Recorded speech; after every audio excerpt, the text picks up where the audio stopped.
Oi pessoal, hoje a gente vai fazer a correção dos exercícios de revisão, né, que a gente revisou tabela periódica 1, 2 e 3, né, desde o histórico até as propriedades periódicas e aperiódicas. Então, na questão número 1, a gente tem assim, ó, desde a descoberta de um tipo de radiação, o Roentgen, em 1895, a aplicação da radiação é extremamente importante na sociedade moderna, principalmente como fonte de geração de energia, pelas usinas nucleares e como método de diagnóstico e tratamento na medicina. Entretanto, as desvantagens da sua utilização são os acidentes nucleares, os riscos de contaminação e o lixo radioativo.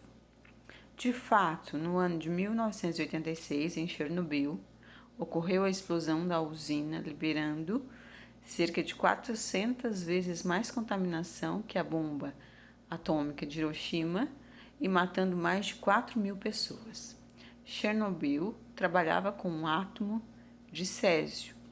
Um ano depois, em Goiânia, houve um acidente com a contaminação do césio 137. O maior acidente nuclear do Brasil e o primeiro no mundo fora de uma usina nuclear. É correto afirmar que o elemento radioativo césio na tabela periódica classificado como. Então, o que a gente tem que achar? O elemento césio. Então, em que parte da tabela periódica ele está? Ele está na parte dos metais alcalinos, né? Então, essa aqui é a correta. Então, o césio pertence, se ele é um metal alcalino, ele pertence ao primeiro grupo da tabela periódica, né? Ao primeiro grupo, primeira família. Ele pertence ao primeiro grupo que chamamos de metal alcalino. A número 2. Os símbolos de alguns elementos químicos foram colocados dentro da figura que representa o corpo humano conforme a imagem, certo? Conforme esta imagem. O que a gente tem nessa imagem? E o que essa imagem nos pede, né? O que ela nos pede? Nessa imagem, observamos, dentre outros símbolos, os símbolos dos elementos químicos. Qual que a gente pode ver? A gente percebe que tem o carbono aqui. Quem mais que a gente tem? A gente tem o chumbo aqui. E quem mais? E a gente tem o ferro, né? Aqui. Então, qual seria a alternativa correta? A alternativa correta que tem o carbono, o chumbo e o ferro é a letra D.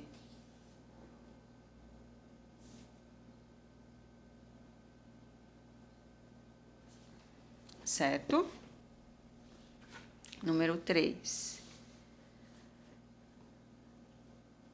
Pertencem à família dos calcogênios os elementos químicos. Se vocês forem olhar na tabela periódica, calcogênios é a família 16, né? Porque a família 17 é os halogênios. Os calcogênios, lá na família 17, o grupo 17, o que a gente tem? A gente tem uma lista, mas aqui, será que é o flúor e o bromo? Não. Oxigênio e nitrogênio? Não, porque o oxigênio é a família do oxigênio, o nitrogênio também. O flúor e o bromo são halogênios. O sódio e o lítio são metais. E o estrôncio e o bário também. Então, nos restou o selênio e o telúrio.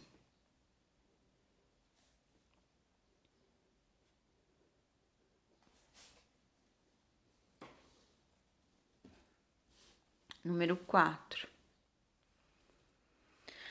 A calagem é uma etapa de preparo do solo para o cultivo agrícola que materiais de caráter básico são adicionados ao solo para neutralizar a sua acidez, corrigindo o pH desse solo.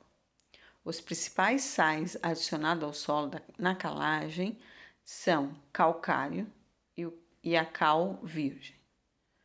O calcário é obtido pela moagem da rocha calcária, sendo composto por carbonato de cálcio, CaCO3, e ou de magnésio, MgCO3. A cal virgem, por sua vez, é constituída de óxido de cálcio e óxido de magnésio, sendo obtida pela queima completa, ou seja, calcinação de carbonato de cálcio. Então, o que ele pergunta agora? Os metais que aparecem no texto são classificados como? Os metais que aparecem no texto são classificados como? Então, o que aparece? O cálcio, aparece o carbono, aparece o oxigênio, mas ele está falando não dos elementos, ele está falando dos metais. Está falando do magnésio, ele está falando do cálcio, né? Eles pertencem a que família? Eles pertencem à família dos alcalinos terrosos, né? A família dos alcalinos terrosos. O primeiro grupo, eu tenho os metais alcalinos terrosos, que é a família 2, né? O 2A, grupo 2. Número 5. O selênio, um não metal do grupo dos calcogênios, possui extrema importância biológica, pois é um micronutriente indispensável para todas as formas de vida. É formado por átomos que possuem a representação 34 Se79, né? Aqui é o número de massa, aqui é o número atômico. É correto afirmar que o selênio apresenta o selênio. Se a gente for fazer a distribuição eletrônica, a gente vai perceber que na camada de valência dele, a gente tem 6 elétrons na camada de valência. Então, vocês, tô com dúvida, façam a distribuição eletrônica e vejam na camada de valência. O que é a camada de valência? Não é o último, é a camada que está mais fora do núcleo, que está mais distante. Então, se eu tiver, por exemplo, assim, 1s2, 2s2, 2p6, por exemplo. Qual é a minha camada de valência? Não é o 2p6, é o 2s2 e o 2p6. Eu tenho que somar aquilo ali, né? No caso do exemplo que eu dei, daria 8. Aquela ali é a minha camada de valência, certo?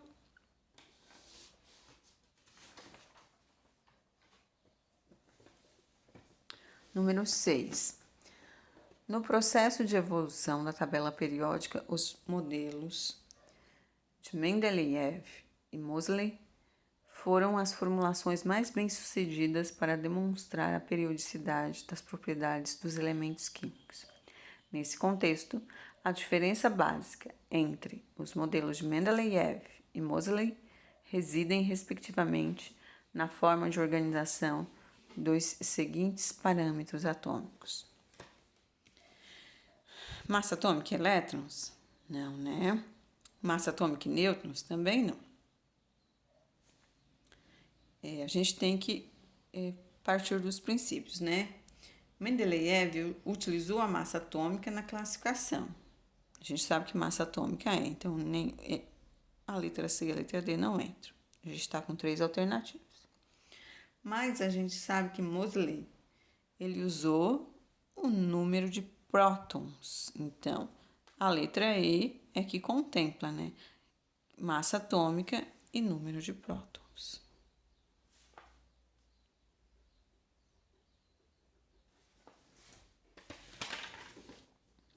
Número 7.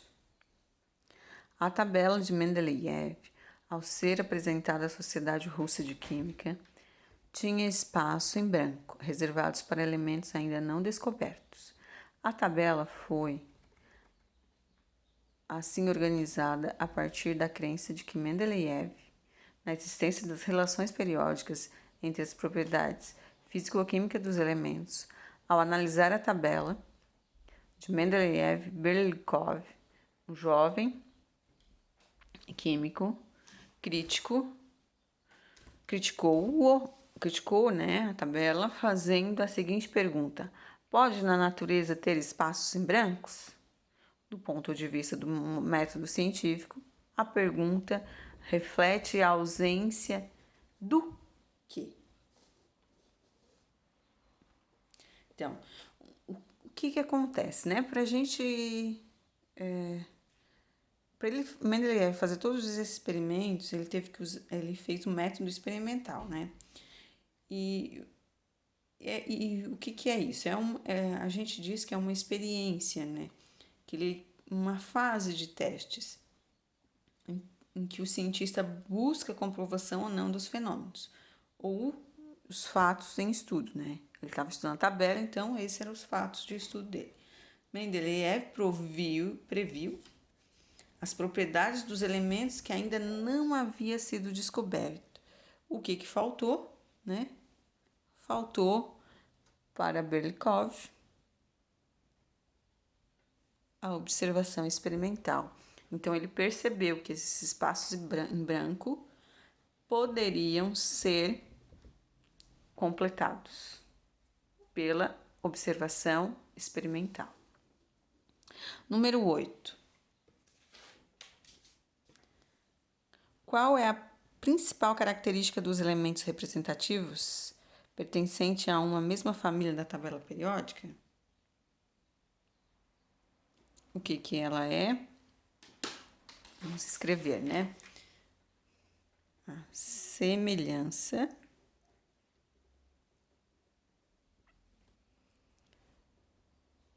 nas propriedades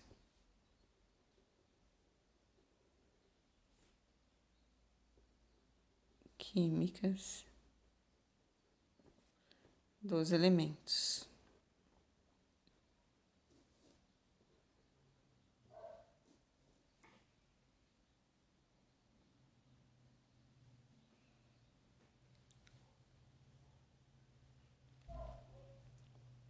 Por apresentarem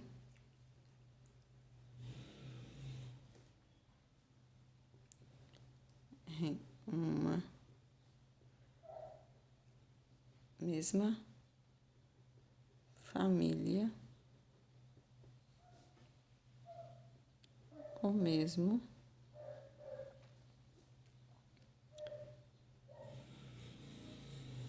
número de elétrons na camada de valência. Certo? Então, é por esse motivo. Essa é a principal característica, semelhança nas propriedades químicas e, né, em uma mesma família, o número de elétrons na camada de valência é o mesmo. 9. Quantos elétrons a mais que o radônio terá o possível gás nobre do sétimo período da tabela? Se a gente for olhar, lá no sétimo período, tem tabelas que ainda não tem completa, mas tem tabelas que tem. embaixo, porque o radônio está no sexto, embaixo é o sétimo período. O sétimo período, ó, a gente diz que o sétimo período, vou dizer que é o X, mas eu sei qual é o elemento, tem 118. Então, eu tenho que tirar, né? Eu vou ver a diferença é diminuir.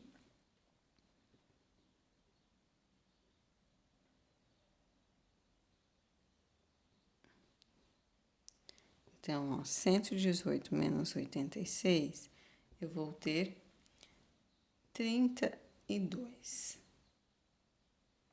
Então, a gente sabe que esse gás nobre, esse possível gás nobre, tem 32 elétrons a mais. E qual elemento seria o X? O X, a gente já descobriu que é o Oganesson. O símbolo dele é esse aqui, OG. Certo?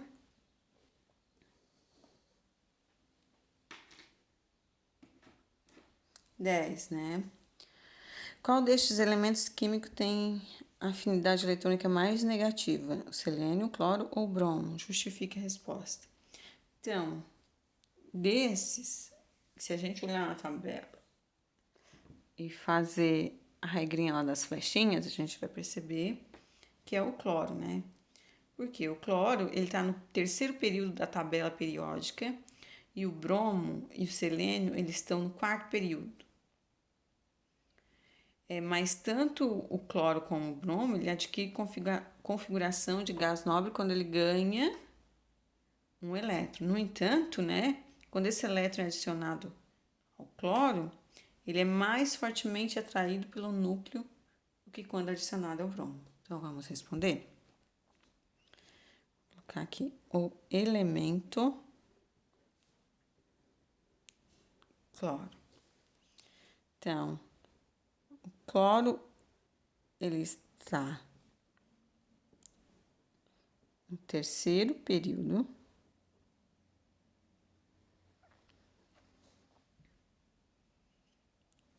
E o selênio e o bromo no quarto período.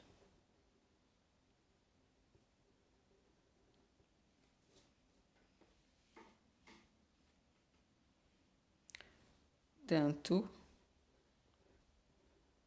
cloro quanto bromo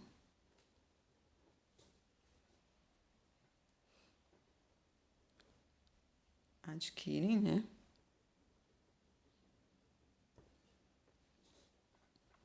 a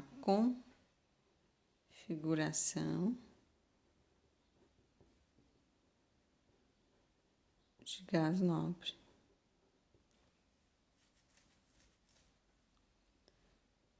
Quando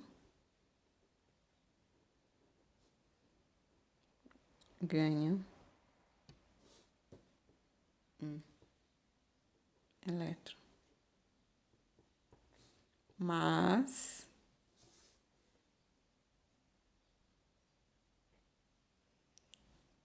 o cloro, né, ele é mais fortemente atraído